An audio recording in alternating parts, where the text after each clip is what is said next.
ایک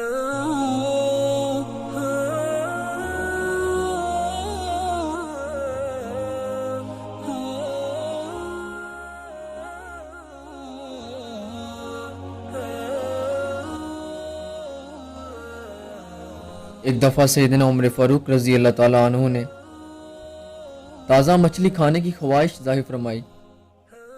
ان کے غلام یارفا نے جلدی سے سواری پکڑی، 2 راتیں جانے اور 2 راتیں واپس آنے میں صرف کی اور مچھلیوں سے بھرا ہوا ایک ٹوکرا خرید لایا۔ یارفا بھی اپنی سواری کا پسینہ پوچھ رہا تھا کہ اسے سیدنا عمر فاروق رضی اللہ تعالیٰ عنہ نے دیکھ لیا۔ آپ نے فوراً فرمایا کہ عمر کی خواہش کو پورا کرنے کے لیے ایک جانور کو اس قدر تکلیف اٹھانا پڑی، اللہ کی قسم عمر اسے چکھے گا نہیں۔